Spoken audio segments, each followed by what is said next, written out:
comme nous le savons, et je le dis depuis longtemps. Et lorsque la foi s'affaiblit, notre pays semble s'affaiblir aussi. Quand la foi se renforce, comme c'est le cas en ce moment, nous traversons une très bonne période. Après quelques années difficiles, de bonnes choses arrivent à notre pays. C'est incroyable de voir à quel point cela semble fonctionner ainsi. Et sous l'administration Trump, nous défendons nos droits et restaurons notre identité en tant que nation sous Dieu. Nous sommes une nation sous Dieu et nous le serons toujours.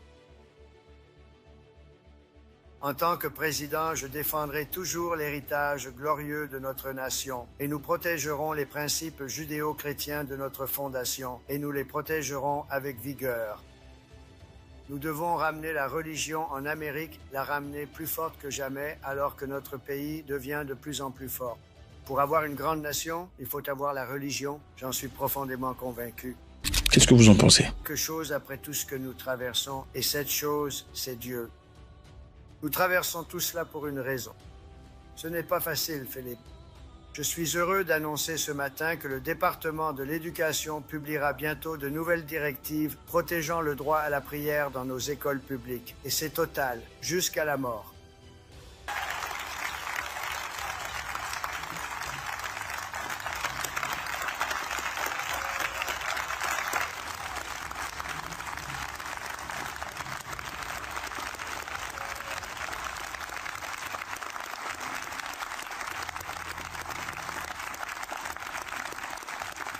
Eh bien, Monsieur le Président, les communautés religieuses d'Amérique répondent avec un enthousiasme débordant, comme vous pouvez le constater aujourd'hui.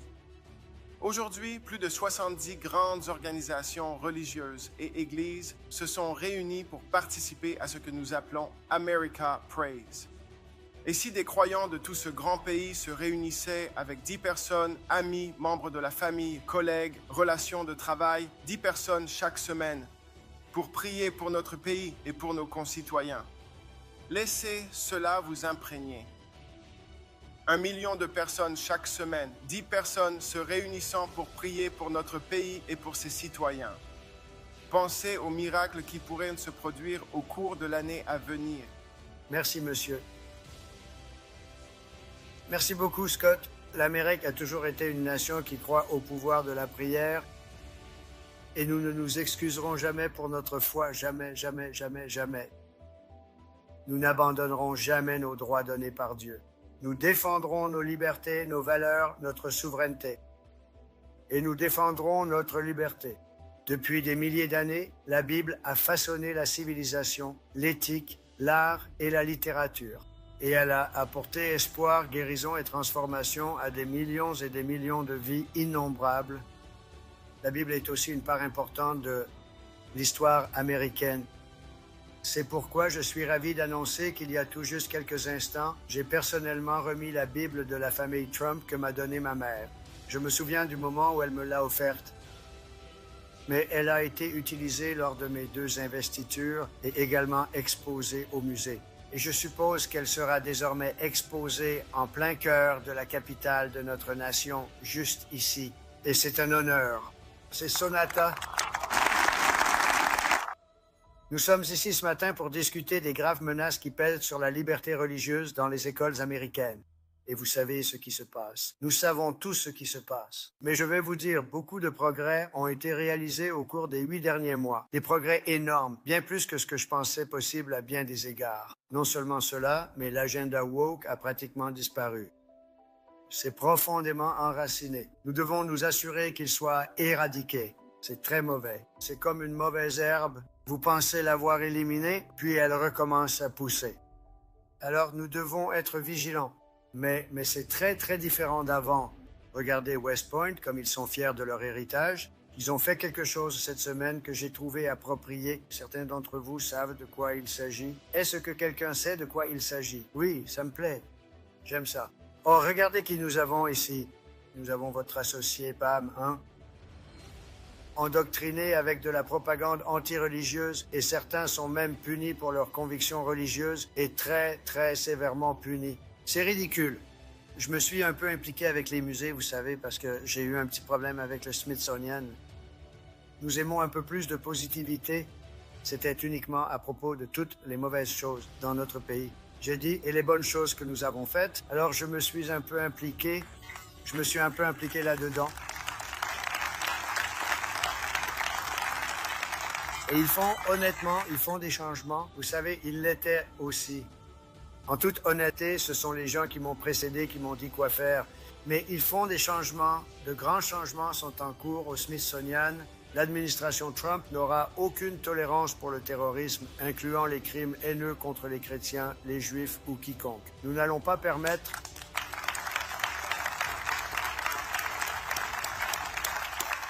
Et il y a eu aussi un horrible meurtre récemment à Charlotte, dont j'ai parlé, ainsi que de tant d'autres. Et nous y arriverons jusqu'au bout. Vous savez, quand il y a des meurtres horribles, vous devez prendre des mesures horribles. Et les actions que nous entreprenons ne sont rien. Cette caution sans espèce a déclenché une vague dans notre pays où un tueur tue quelqu'un et se retrouve dans la rue l'après-midi.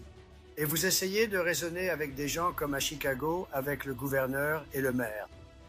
Vous essayez de raisonner avec eux et c'est comme si vous parliez à un mur. Ça ne marche tout simplement pas. Je suppose que c'est juste une idéologie politique. Ce ne sont pas des gens stupides. Ça doit être une idéologie tellement ancrée dans leur tête qu'on ne peut rien y faire. Et nous aimerions aller à Chicago et remettre de l'ordre là-bas. Vous savez, Washington, D.C., vous serez heureux d'apprendre, est une zone libre et sûre. C'est tellement sûr en ce moment.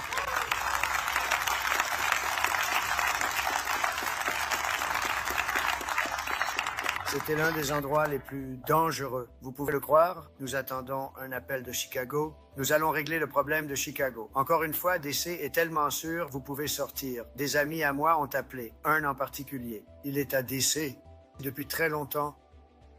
Et il a dit, je ne suis pas sorti dîner avec ma femme depuis 4 ans. Les restaurants fermaient tous parce que les gens avaient peur. Même s'ils étaient dans le restaurant, ça ne changeait rien. Ils se faisaient braquer. Vous savez, des types entraient dans un restaurant avec des armes. Et tout ça, c'est fini. Ça n'arrive plus. C'est désormais sûr. Et cet homme a dit, je suis sorti dîner au cours de la semaine et demie passée, 4 fois. Et je me sens tellement en sécurité. Ma femme pouvait me rejoindre au restaurant. Elle pouvait marcher seule. Il n'y a aucune menace. La garde nationale, en collaboration avec la police, travaille avec la mère. La mère, vous savez, ce n'était pas son idéologie. Et maintenant, je pense que ça l'est peut-être devenu. Elle subit aussi beaucoup de pression de la part de l'extrême gauche. Vous savez, ils n'aiment pas ça. Elle le permet. Mais écoutez, soit elle va le permettre, soit nous le ferons, parce que, vous savez, c'est juste qu'elle comprend. Maintenant, elle comprend ça. Mais je peux vous dire que les habitants de Washington, D.C., nous sommes ravis. Nous pourrions faire la même chose à Chicago, à New York, à Los Angeles. Nous l'avons fait. Nous avons sauvé. Nous avons sauvé Los Angeles. Nous avons sauvé Los Angeles, Dan. Vous savez que Los Angeles était un désastre. Si nous n'avions pas envoyé nos troupes, Gavin Newsom aurait eu un vrai problème.